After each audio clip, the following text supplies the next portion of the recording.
Hello friends, आज जो हमारा टॉपिक है उसका नाम है सॉफ्टनिंग ऑफ वाटर। ये भी वाटर ट्रीटमेंट के अंतर्गत आता है। जो भी हम अभी हम जो चैप्टर पढ़ रहे हैं ट्रीटमेंट ऑफ वाटर, उसके अंतर्गत एक प्रोसेस है सॉफ्टनिंग। सॉफ्टनिंग भी आता है, ठीक है। सॉफ्टनिंग मतलब एक प्रकार से होता है सॉफ्ट वाटर, है ना। मैंने आपको पहले ही बताया था दो प्रकार के वाटर होते हैं, एक होता है हार्ड वाटर, एक होता है सॉफ्ट वाटर। हार्ड वाटर और सॉफ्ट वाटर में बेसिक डिफरेंस क्या था कि हार्ड वाटर में साबुन का झाग बहुत ही लेट में आता है। आप साबुन रगड़ते रहोगे तो भी से उसमें झाग नहीं आता है ना। तो इससे क्या होगा, झाग नहीं आ रहा तो साबुन का कंजप्शन ज्यादा होगा। ज्यादा आप साबुन इस्तेमाल करोगे, ज्यादा आप सोप इस्तेमाल करेंगे, प्लस ज्यादा जल्दी से झाग नहीं आ रहा तो पानी का इस्तेमाल भी आप ज्यादा करते जाओगे। तो ये सब जो चीजें हैं इसको अपन कैसे रिमूव कर सकते हैं उसके बारे में ये हमारा टॉपिक है, ठीक है। तो एक हार्ड वाटर के बारे में बता दिया, ठीक है, कि इसमें झाग ज्यादा आता है, एक बेसिक डिफरेंस है। और भी बहुत सारे यहाँ पे पैरामीटर्स हैं जिससे कि हम लोग हार्ड वाटर को डिफाइन कर सकते हैं। और सॉफ्ट वाटर ऐसा वाटर जो जिसमें झाग जल्दी आ जाए, है ना। जो नॉर्मली आपके घर में पानी आता है वो क्या रहता है, एक प्रकार से हल्का सा सॉफ्ट वाटर रहता है, इसलिए ज्यादा उसमें आप लोगों को ज्यादा तकलीफ नहीं होती है साबुन से झाग निकालने के लिए, ठीक है। आप बस थोड़ा बहुत रगड़ेंगे तो क्या हो जाता है, वापस आपका झाग आना शुरू हो जाता है ना। तो वही चीज है, बस यहाँ पर डिफरेंस है। तो यही चीज है कि अगर आपका वाटर हार्ड है तो हम उसे सॉफ्ट कैसे बना सकते हैं, है ना। इसी का नाम है सॉफ्टनिंग। तो अगर आप कोई सा वाटर हार्ड होता है ना, तो हार्ड होने का रीजन ये है क्योंकि उसमें कुछ केमिकल्स होते हैं, है ना। उस केमिकल को आप रिमूव करोगे और रिमूव करने से आपका जो हार्ड वाटर है वो ऑटोमेटिक सॉफ्ट वाटर बन जाएगा। तो मैं आपको बता देता हूँ कि कोई सा भी वाटर हार्ड है इसका मतलब उसमें केमिकल है कौन कौन से। पहला है बाइकार्बोनेट, ठीक है। पहला है क्या है, बाइकार्बोनेट रहेगा, SCO3, ठीक है। उसके बाद कार्बोनेट, ठीक है। कार्बोनेट के बाद रहेगा आपके पास सल्फेट। उसके बाद आपका कैल्शियम भी हो सकता है, क्लोरीन भी हो सकता है, मैग्नीज भी हो सकता है, ठीक है। तो ये सब केमिकल्स होंगे वाटर पे तभी आपका वाटर हार्ड वाटर कहलाएगा, है ना। एक प्रकार का डेफिनेशन है। किसी भी वाटर को अपन हार्ड तब बोलेंगे जब उसमें bicarbonate, carbonate, sulphate, calcium, chlorine, magnesium होगा तभी वो वाटर हार्ड वाटर है, ठीक है। ये तो इसका आपका सही डेफिनेशन है। इसके बाद अगर आपको और बेसिक से जाना है तो बस आप ये लिख सकते हो डेफिनेशन में कि किसी वाटर पे झाग कम आ रहा है मतलब वो वाटर आपका हार्ड है। सीधी सी बात है ना, सिंपल सा ऐसा भी डेफिनेशन हम लोग लिख सकते हैं। तो इसी को अपन इस तरीके से लिख सकते हैं। तो यहाँ पे पढ़िए, सेम टू सेम वही सब चीज लिखा हुआ है, ठीक है। Water is said to be hard when it contains relatively large amount of bicarbonate, carbonate, sulphate, chloride, calcium and magnesium dissolve in it, ठीक है। अगर आपका ये सब चीज केमिकल आपका पानी पे मिला होगा तभी उस वाटर को हम लोग हार्ड वाटर बोलेंगे, ठीक है। इसको चेक करने के लिए सबसे अच्छा तरीका है यही है कि साबुन में झाग का आना, ठीक है। साबुन में झाग जल्दी मतलब जल्दी से पानी में अपन साबुन मिलाते हैं, जल्दी से झाग आ जा रहा है मतलब आपका वाटर सॉफ्ट है। अगर बहुत टाइम लग रहा है मतलब वो बहुत ही हार्ड वाटर है ना, उसको आपको सॉर्ट बनाना पड़ेगा। नहीं तो होगा क्या, देखो सबसे बड़ी दिक्कत इसमें यही है कि आपका सोप ज्यादा इस्तेमाल होगा तो आपका कंजप्शन ज्यादा हो रहा है, पानी का कंजप्शन ज्यादा हो रहा है, पानी ज्यादा वेस्ट होगा, है ना। इसलिए पानी ज्यादा वेस्ट ना हो इसलिए अपन क्या करते हैं, हमेशा सॉफ्ट वाटर ही प्रोवाइड कराते हैं, है ना। तो यही चीज है, इसको देखेंगे। This material reacts with soap causing precipitation which appears as a scum and scrub on the water surface, ठीक है। इतना तो हो गया नॉर्मली, आप बस इसको मत लिखना, नॉर्मली इतना ही आप डेफिनेशन लिखना। और वो सोप वाला यहाँ पे लिखेंगे, hard water causes the following troubles, ठीक है। हार्ड वाटर से कुछ कुछ ट्रबल्स होते हैं, कुछ कुछ दिक्कतें आती है। कौन कौन सी दिक्कतें आती हैं वो मैं आपको एक एक करके बताता हूँ, ठीक है। इतना बड़ा बड़ा नहीं लिखेंगे, छोटे छोटे बस लिख सकते हो। जैसे कि इट कॉसेज, पहला लिखा है it causes more consumption of soap, ठीक है। ये सबसे इम्पोर्टेंट पॉइंट है। It causes a more consumption of soap, ठीक है, इन लॉन्ड्री वर्क। मतलब जब कपड़े वपड़े धोने में अगर आपका सोप ज्यादा इस्तेमाल होगा जिससे कि आपका वाटर ज्यादा वेस्ट होगा, है ना। तो ये दिक्कतें आ सकती है। इसके बाद सेकंड जो है, it leads to modification of, मतलब यहाँ पे क्या बोल सकते हो कि कुछ कलर आ जाता है प्लस इसका जो वाटर का टेस्ट है, टेस्ट भी बिगड़ जाता है ना। वाटर का टेस्ट भी बिगड़ जाएगा। तो इस पॉइंट लिखेंगे। पहला पॉइंट रहेगा it causes more consumption of soap.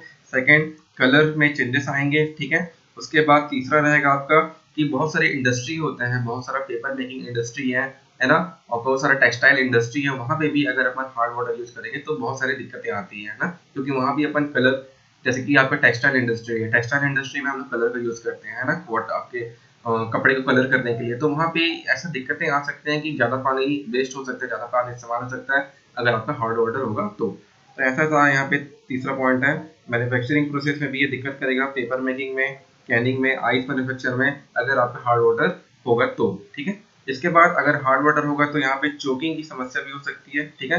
आपका क्या होगा, इसमें केमिकल है, केमिकल क्या बनाएगा, आपका स्लज बनाएगा। जो केमिकल है इतने सारे मैंने जो आपको केमिकल बनाया है, कार्बोनेट, बाइकार्बोनेट, सल्फेट, ये सब क्या बनाएंगे, स्लज बनाएंगे, ठीक है। और यही स्लज आपका वाटर पे पाइप पे फंस जाएगा, और पाइप पे फंसेगा तो वहां पे क्या आ सकता है, आपका वाटर चोक होने की समस्या या पाइप जाम होने की समस्या हो सकती है ना। तो ये चौथा पॉइंट है। It causes choking and clogging troubles of house plumbing due to precipitation of salts causing hardness, ठीक है। वही यहाँ पे क्या लिखा है, precipitation मतलब salt causing using hardness, मतलब एक प्रकार से स्लश का निर्माण होगा, जिससे कि आपका पानी खराब, पानी में आपका पाइप में कचरा जम सकता है, ठीक है। उसके बाद देखेंगे कि it causes formation of skill on the boiler and other hot water heating system, ठीक है। कई बार क्या होता है, जब हम लोग पानी गर्म करते हैं तो आपके घर वर में हीटर होगा तो देखना, हीटर में जब अपन पानी गर्म करते हैं तो होता ये है कि उसके ऊपर में एक लेयर जम जाता है, ठीक है। व्हाइट व्हाइट कलर का लेयर जम जाता है, स्केलिंग होता रहता है ना। तो वो स्केलिंग की समस्या क्यों हो रही है, क्योंकि आपका पानी थोड़ा हार्ड है, ठीक है। ध्यान देना, कई बार आपके वाटर से जब अपन पानी उबालते हैं तो एक व्हाइट व्हाइट लेयर जम जाता है नीचे में, वो कैल्शियम का लेयर होता है ना। तो अपन सोचते हैं कि वाटर में ज्यादा कैल्शियम है, मतलब वो वाटर हार्ड होगा, क्लियर है। तो इस चीज आप इसको समझ सकते हैं। उसके बाद अगर वो आपका हार्ड वाटर से अगर आप कुछ बनाते हो तो उसका जो टेस्ट है वो टेस्टलेस हो सकता है ना। तो उसका मतलब कुछ नहीं होगा, टेस्टलेस हो जाएगा। तो यही चीज दिक्कतें हैं, इसको आपने को समझना है। तो ये सब ट्रबल्स हैं। क्वेश्चन आ सकते हैं कि डेफिनेशन लिखो हार्ड वाटर का या सॉफ्टनिंग का, ठीक है। पूरा इंट्रोडक्शन लिखना है सॉफ्टनिंग का, ठीक है। What is about softening, what about know that the softening, ऐसे बहुत सारे क्वेश्चन आ सकते हैं डिफरेंट डिफरेंट, ठीक है। तो ये इसका एक छोटा सा इंट्रोडक्शन हो गया सॉफ्टनिंग का। तो ये बता रहा था आपको कि सॉफ्टनिंग होता क्या है, हार्डनेस क्या होता है और सॉफ्टनेस क्या होता है वाटर का, ठीक है। तो ये हार्डनेस है और सॉफ्टनेस, मतलब ये सब दिक्कतें नहीं होगी, मतलब वाटर आपका सॉफ्ट है, ठीक है। देखते ही बस सिंपल से बात है। इसके बाद देखेंगे हम लोग, अगर आप अब यहाँ पे बात ये आती है, अगर आपका वाटर हार्ड है तो हम उसको सॉफ्ट कैसे करें, ठीक है। तो यहाँ पे ट्रीटमेंट पढ़ेंगे अपन कि हार्ड वाटर को हम लोग सॉफ्ट वाटर कैसे बना सकते हैं, है ना। तो हार्ड वाटर को सॉफ्ट वाटर बनाने के लिए यहाँ पे दो प्रक्रिया है, ठीक है। दो प्रक्रिया से आप यहाँ पे दो प्रक्रिया में, मतलब पहले मैं आपको बताता हूँ कि हार्डनेस कितने प्रकार के होते हैं, ठीक है। फिर उस हार्डनेस को हम लोग कितने प्रकार से निकाल सकते हैं उसके बारे में बताएंगे। तो हार्डनेस यहाँ पे दो प्रकार के होते हैं, कौन कौन से हार्डनेस यहाँ पे दो प्रकार के होते हैं। हार्डनेस दो प्रकार का होगा, पहला होगा टेम्पररी,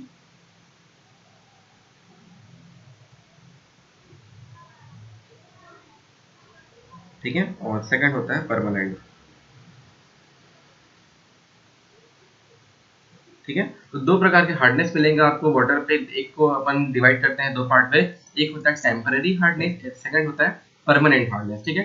टेम्पररी हार्डनेस मतलब एक प्रकार से समझ सकते हैं कि वो जो हार्डनेस है, टेम्पररी हार्डनेस है, वो वाटर पे कुछ समय के लिए ही होगा। और अगर इसको अपन रिमूव करने के लिए अपन क्या करेंगे, बस पानी को अगर आप गर्म कर देते हो, ठीक है, पानी को अपन क्या करते हैं, गर्म करते हैं, बॉईल करते हैं, तो आपका नॉर्मली जितना भी आपका जो टेम्पररी हार्डनेस है वो हट जाता है, ठीक है। तो सिंपल सा तरीका है इसको रिमूव करने का कि बस आप वाटर को बॉईल करो, तो आपका जितना भी इसमें टेम्परेरी हार्डनेस होगा वो ऑटोमेटिक निकल जाएगा, ठीक है। बॉईल कर सकते हो या इसमें आप चूना मिला सकते हो, ठीक है। कैल्शियम CaOH2 यहाँ पे मिला सकते हैं, ठीक है। CaOH2 यहाँ पे मिला सकते हैं, जिससे कि आपका जितना भी टेम्परेरी हार्डनेस है वो ऑटोमेटिक यहाँ से निकल जाता है। तो इतनी आसान विधि है, इसलिए इसको अपन क्या बोलते हैं, टेम्परेरी हार्डनेस बोलते हैं। लेकिन जो परमानेंट हार्डनेस होता है उसको निकालना थोड़ा मुश्किल होता है, और उसको निकालने के लिए और भी हमारे पास मेथड्स होंगे, उसके बारे में आपको बताऊंगा, ठीक है। तो यहाँ पे आपको बस ये समझना था कि हार्डनेस दो प्रकार होते हैं, कौन कौन से, टेम्पररी हार्डनेस और परमानेंट हार्डनेस। अब टेम्पररी हार्डनेस के अंतर्गत कौन कौन से केमिकल्स आते हैं जिससे अपन टेम्पररी हार्डनेस बोलते हैं, और परमानेंट हार्डनेस के अंतर्गत कौन कौन से केमिकल्स आते हैं जिसे अपन परमानेंट हार्डनेस बोलते हैं, उसको अपन अब यहाँ पे देखते हैं, ठीक है। चेक कर लेते हैं इसको, ठीक है, एक एक करके देखते हैं।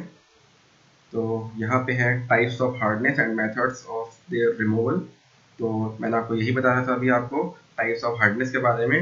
Hardness is of two types, पहला होता है टेम्पररी हार्डनेस एंड सेकंड होता है परमानेंट हार्डनेस, ठीक है। Temporary hardness is the one which in it deposited when water is boiled and usually known as the carbonate hardness, ठीक है। मतलब यहाँ पे सिंपल सा डेफिनेशन लिखा है टेम्परेरी हार्डनेस का कि वाटर को आप जरूरी बॉईल करोगे तो टेम्परेरी हार्डनेस चली जाएगा, और टेम्परेरी हार्डनेस को हम लोग क्या बोलते हैं, कार्बोनेट हार्डनेस भी बोलते हैं। ये आपको याद रखना है हमेशा कि temporary hardness is known as a carbonate hardness, ठीक है। टेम्परेरी हार्डनेस को हम लोग कार्बोनेट हार्डनेस बोलते हैं और परमानेंट हार्डनेस को हम लोग नॉन कार्बोनेट हार्डनेस बोलते हैं, ठीक है। इस चीज को समझना है अपने को। मैं अब यहाँ पे आपको लिख के बता देता हूँ ताकि आपको अच्छे से क्लियर रहे कि जो टेम्परेरी हार्डनेस होता है, टेम्परेरी को हम लोग क्या बोलते हैं, कार्बोनेट, और इसका मीनिंग है, मतलब इसका और नेम है कार्बोनेट हार्डनेस बोलते हैं इसे अपन, और परमानेंट हार्डनेस को non carbonate hardness,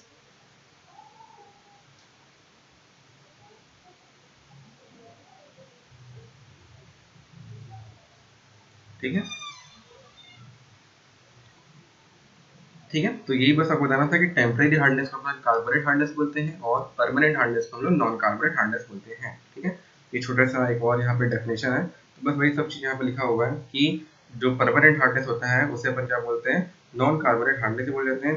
it is mainly due to the presence of sulphate, chloride and nitrate और कैल्शियम एंड मैग्नीशियम, ठीक है। तो यहाँ पे केमिकल के बारे में पढ़ लें। यहाँ पे केमिकल के बारे में देख लेते हैं कि कौन कौन सा टेम्परेरी हार्डनेस में कौन कौन से केमिकल्स यूज होते हैं, कौन कौन से केमिकल हैं जिनके कारण हम उसे टेम्परेरी हार्डनेस बोलते हैं, और परमानेंट हार्डनेस में कौन कौन से केमिकल होंगे जिसको हमको रिमूव करना है ना। तो यहाँ पे आप देख सकते हैं, ठीक है। तो यहाँ पे अपन देखेंगे कि कैसे कैसे अपन इसको रिमूव कर सकते हैं। जैसे कि आपका कॉजिंग टेम्परेरी हार्डनेस कौन कौन से केमिकल के द्वारा होता है, तो यहाँ पे दो केमिकल के बाद के द्वारा होता है, कौन कौन सा, calcium bicarbonate and magnesium bicarbonate, ठीक है। तो ये आपको चीज याद रखना है कि कैल्शियम बाइकार्बोनेट और मैग्नीशियम बाइकार्बोनेट से आपके आपके वाटर पे टेम्परेरी हार्डनेस की समस्या आती है, ठीक है।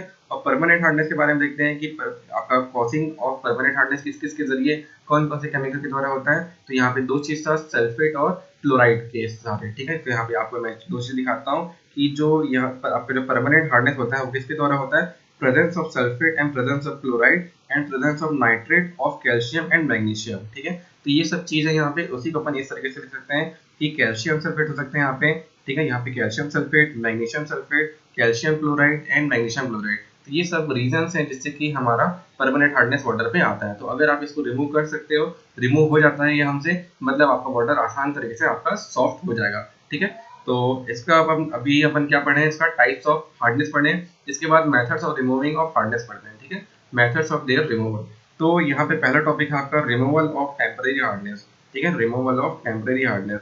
तो इसका रिमूवल ऑफ टेम्परेरी हार्डनेस का मैंने एक सबसे आपको एक आसान विधि बताई है, क्या कि वाटर को जनरली अपन बॉईल करेंगे, गर्म करेंगे, ठीक है। गर्म करेंगे तो क्या होगा, आपका वो आपके वाटर से क्या निकल जाएगा, आपका टेम्परेरी हार्डनेस निकल जाएगा और आपका वाटर सॉफ्ट हो जाएगा, ठीक है।